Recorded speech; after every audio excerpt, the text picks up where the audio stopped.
Olá pessoal, quem fala é professor Diego Chivarria e nesta aula nós vamos falar um pouco sobre o setor externo da economia. Essa aula será desenvolvida em três partes e nessa primeira parte, que é introdutória, nós vamos falar um pouco de, afinal, o que é que nós discutimos quando falamos do setor externo da economia. Bom, primeiro, o conceito de economia fechada. Numa economia fechada, o país tende a não comercializar com outros lugares do mundo, não comprar, não vender e não interagir em termos econômicos com outros países. O equilíbrio nessa economia é principalmente entre ofertantes e demandantes internos, ou seja, pessoas que estão já naquele mercado. O Brasil foi uma economia relativamente fechada até o início da década de 90. A partir da década de 90, o Brasil começa a abrir a sua economia. Existem diferentes discussões sobre o quanto efetivamente o Brasil deve abrir a sua economia. É óbvio que é interessante a gente ter acesso a produtos e pessoas sobre questões que a gente consegue ter no resto do mundo. Mas também é importante que a gente consiga colocar os nossos produtos nos mercados externos. Alguns países têm economia bem aberta, por exemplo, o Chile. O Chile é um país que se caracteriza por ter uma economia bastante aberta. Alguns outros países têm uma economia um pouco mais fechada. Por exemplo, a Rússia hoje é um país que tem uma economia relativamente fechada. Em alguns países é fácil vender para lá, é fácil entrar lá para vender. Por exemplo, sob diversos aspectos, a Europa é uma economia que está aberta a comprar do exterior, assim como o Chile. Em alguns lugares é muito difícil entrar e conseguir vender. Por mais que vocês achem que os Estados Unidos é uma economia de mercado, conseguir entrar nos Estados Unidos e vender lá é muito difícil. Então essa dimensão da abertura da economia, ela vai depender muito da orientação política que existe naquele mercado. Inclusive hoje, nos Estados Unidos, se discute muito sobre, inclusive, fechar mais aquela economia, ou seja, proteger mais o mercado interno. Esta é uma questão que não se tem soluções simples. Se nós abrimos demais a economia, a gente acaba tendo pessoas competindo na nossa economia, outras agentes que têm competindo na nossa economia, que nem sempre é interessante que a gente tenha. Por outro lado, se a gente fechar demais a nossa economia, a gente vai acabar não acessando os melhores produtores e os melhores produtos do mundo. Bom, essa economia então resulta num equilíbrio de preços, de oferta e de demanda, resultante apenas da interação entre os agentes internos daquele mercado. Já uma economia aberta é uma economia que aceita que outros vendedores entrem naquele mercado. Algumas perguntas: o que acontece com o preço quando existe um competidor mais eficiente no mercado internacional? Ele tende a cair. E por isso entra essa discussão: quem ganha e quem perde com o livre comércio? Normalmente ganham os mais eficientes, mas também normalmente ganham dentro dos mercados os consumidores e as empresas tendem a perder. A questão que se coloca é: não adianta os consumidores ganhar e as empresas perder, porque no final das contas os consumidores têm que trabalhar nas empresas que existem naquele mercado. Então, a grande discussão é se os ganhos superam efetivamente estas perdas. E daí então vem uma outra discussão se as tarifas se o imposto sobre importações deve existir e em que medida ele deve ser utilizado. A discussão que a gente teve recentemente aqui no Brasil sobre o imposto das blusinhas, sobre a tarifa sobre impostos de pequenas importações, é um exemplo dessa discussão sobre se deve ou não haver imposto e em que medida esse imposto é interessante para o país. O que se observa é que existe uma dimensão entre a preço internacional e a vantagem comparativa de cada mercado. Essa vantagem comparativa ela é a razão entre o preço que é exercido no mundo como um todo e o preço que é exercido naquele mercado em específico. E esse preço no mercado específico ele pode ser considerado como um custo de oportunidade. Existem normalmente nos países alguns setores onde estes países são competitivos, onde eles têm vantagens comparativas e existem setores onde eles não têm estas vantagens.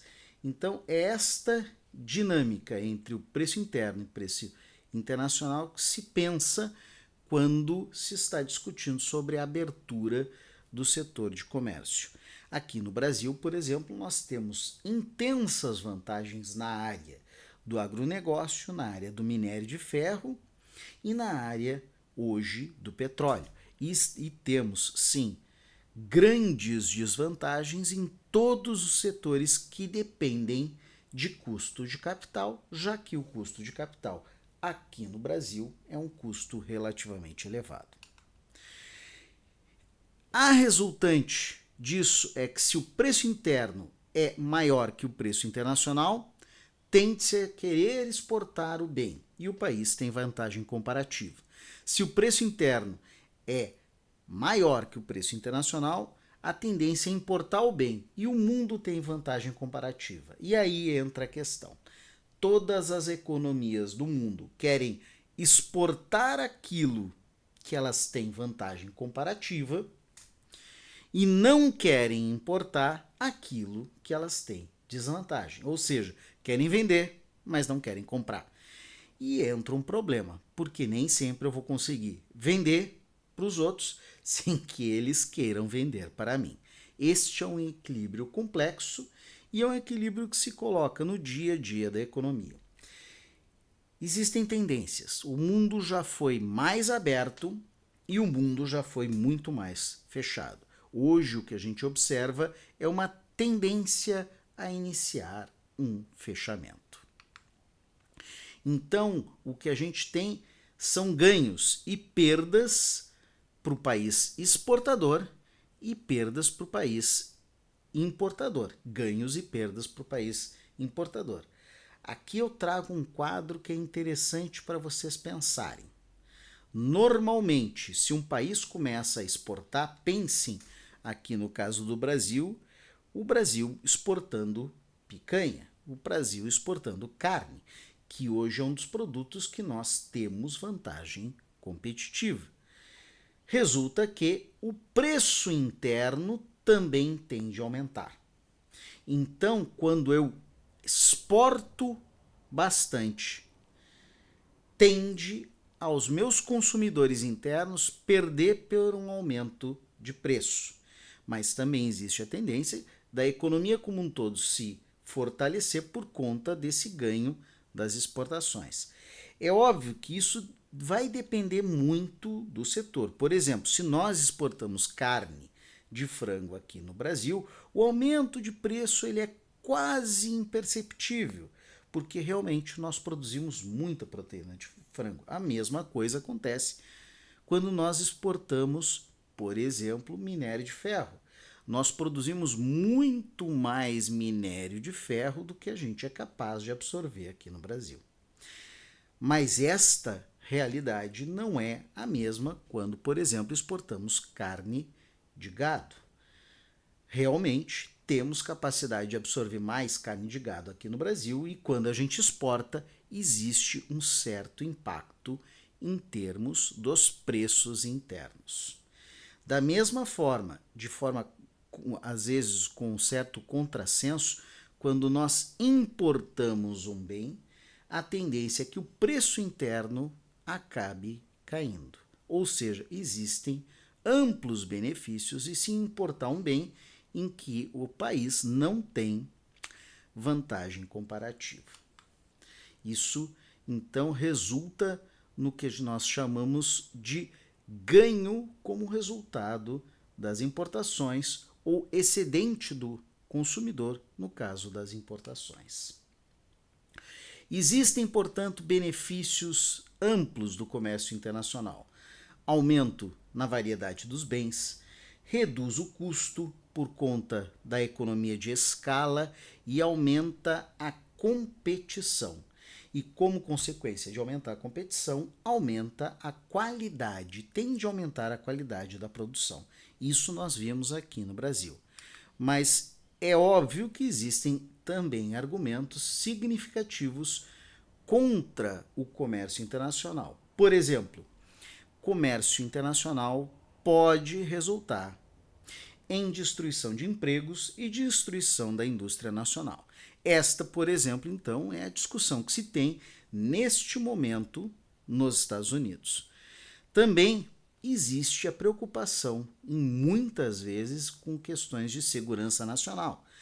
Por exemplo, Estados Unidos não importa toda a sua comida. Eles se colocam contra importar toda a sua comida, toda a sua alimentação. Por quê?